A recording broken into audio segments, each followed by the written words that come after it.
അപ്പോൾ എന്ന് ഞാൻ പോകുമ്പോഴായിരിക്കും എല്ലാ മക്കളും ഇങ്ങനെ പണിക്ക് പോണ്ട് വണ്ടിയുമേ. എൻ്റെ മോനൊരു പണി കിട്ടണമെന്ന് വിചാരിക്കും. അങ്ങനെ ഇരിക്കുക എൻ്റെ മോനൊരു സ്ഥിരമായ ഒരു പണിയായി. എനിക്ക് സന്തോഷമുണ്ട്. അത്രേ ഉള്ളൂ എൻ്റെ അനുഭവം. എപ്പോഴും 100 വട്ടം ഞാൻ മഹാദേവൻ്റെ അനുഗ്രഹമായിട്ട് കാണുന്നു.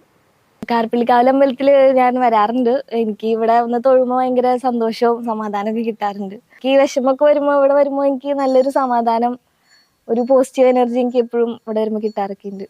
കാർപ്പിളിക്കാവിൽ വരാൻ തുടങ്ങിയിട്ട് 54 വർഷമായി. 54 വർഷം ഞാനായി ഇവിടെ വന്നിട്ട്. ഞാൻ വരുമ്പോൾ ഇവിടെ കഴകത്തിന് ഭയങ്കര ബുദ്ധിമുട്ടാണ്. വീടുകളിൽ നിന്ന് കൊണ്ടുവന്നാണ് ഇരിക്കുന്നത്. ഇപ്പം അതിൽ നിന്ന് ഉയർന്ന് വലിയ ഇതായി. ഇവിടെ ഊട്ടുപരി ഉണ്ടായിരുന്നു, അതൊക്കെ പൊളിച്ച് കളഞ്ഞ്, കൊള്ളില്ലാത്ത ഊട്ടുപരിയായിരുന്നു, അതൊക്കെ പൊളിച്ച് കൊണ്ടുപോയി. അത് കഴിഞ്ഞ് ഇവിടെ അന്നദാന മണ്ഡപം പണിത് അവിടെ സ്ഥലങ്ങളൊക്കെ വാങ്ങിച്ചിട്ടുണ്ട്. ഇപ്പോൾ എല്ലാത്തിനും നല്ല ഉയർച്ചയായി. ഏഴാനിക്ക് പൂരം വന്നു തുടങ്ങി. എല്ലാം ഭഗവാനോട് ചോദിച്ചാൽ എന്ത് കാര്യം നേടിത്തരും.